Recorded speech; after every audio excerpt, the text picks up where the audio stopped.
Bless Coffee was right behind the hotel, so it was just one of those easy coffee places that I wanted to go to. I believe this was also 2 stories, and it was packed inside. I ordered a maple latte, and then I think he rang me up as a soy milk latte, which it's fine, honestly. I think that's what he made me. Doesn't really smell mapley. I don't probably don't need the extra sugar anyways, especially right before I'm hopping on a flight. Maybe I do. I don't know. But yeah, it's a nice little cute. The place was really nice inside. It was 2 stories. That's how a lot of these coffee shops are. Probably multiple stories, just so they could accommodate everyone. It smells decent. He whipped this up in like so quick. But yeah, let's try this out. Ooh, I had kind of low expectations for this place, but it tastes really good. Yeah, it is a soy milk latte. It is really good. I didn't need that maple uh, sugar in there, but it's still a solid latte. I feel like every coffee that I've had here is really good, other than like the packaged ones or already sealed ones that you get from like 7-Eleven. Don't get those. Just this was like $2. You're gonna pay almost the same price for like a normal latte at most places. So do that. It sucks, but I am gonna head out in a little bit. Like I said yesterday, I tried to get a late checkout.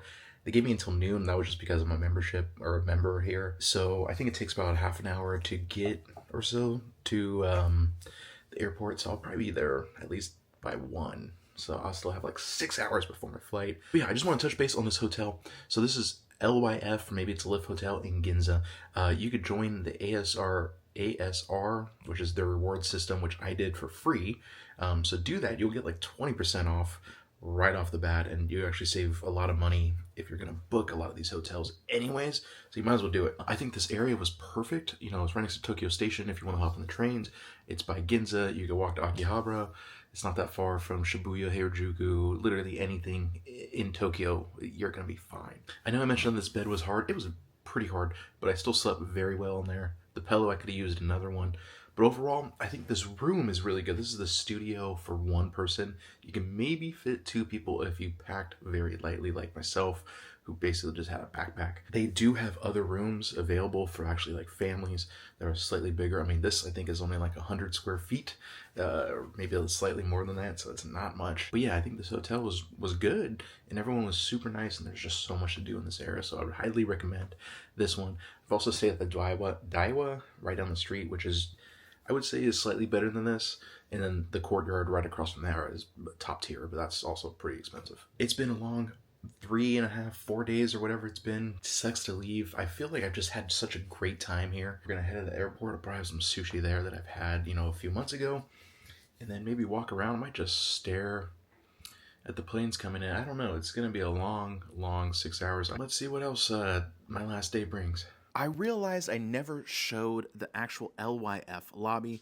On the opposite side of this shot is actually the kitchen area, and this is like the socializing area.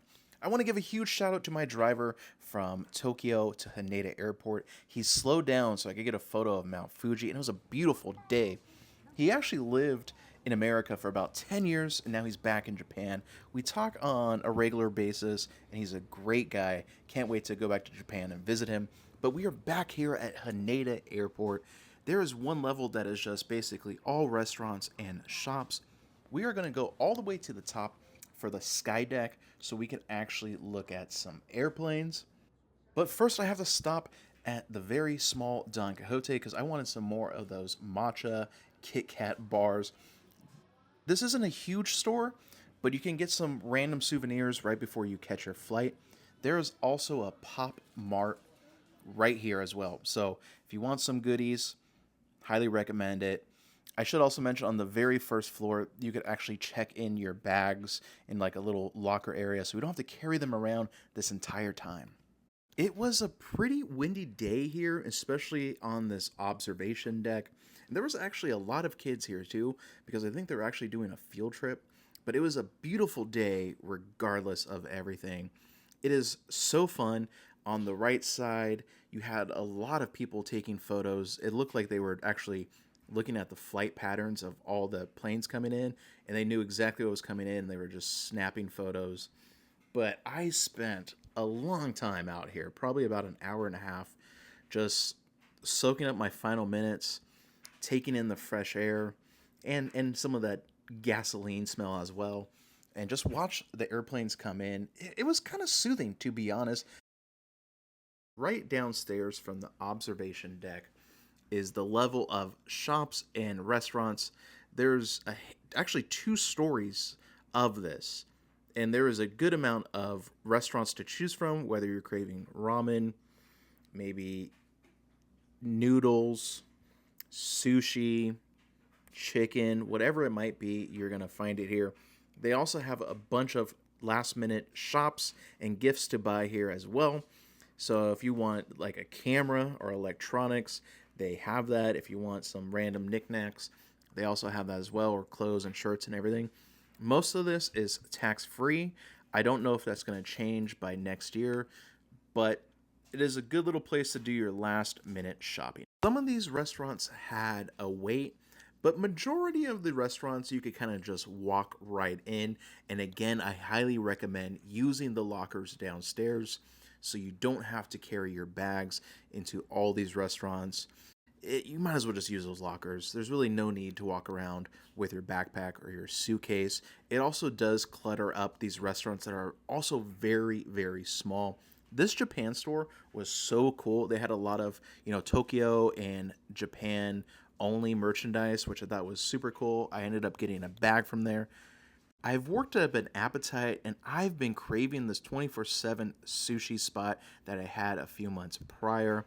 I got the deluxe omakase here, and it was about $40. I sat next to an elderly lady that was so nice, and she liked what I got, that she actually ordered the same exact thing. And this comes with amazing miso soup. This was hot for this cold day. It was perfect, and it had like this octopus salad that was very nice. Look at these sushi rolls. Oh man, please just take me back. I am just missing this place. Such a good price. Look at the fish. It is beautiful. Everything tastes super fresh. The staff is super friendly, and I would highly recommend this spot. Everyone thinks they truly know Japan, but the minute you land here, there seems to be a new twist and surprise around every corner. Somehow, Japan has been able to pretty much perfect everything, from the train systems to the food. They just do it better. I never really travel solo, and I was worried about this trip, but the people of Japan made me feel right at home. From the workers of the ramen shop that acted like we've been friends for years, my taxi driver that I still talk to occasionally, or the lady that I shared sushi with. These people are what make this country so beautiful and amazing. You never truly leave Japan. The minute I landed back in the US a few months ago, all I can think about is, when will I be back? Part of you always wonders what you'll be doing if you were there right now. No matter how many photos or videos you look at, it will never be like being there in person. Until next time, Japan, I'll be thinking about you. Keep eating and follow me on IG at RockPaperFood. See ya.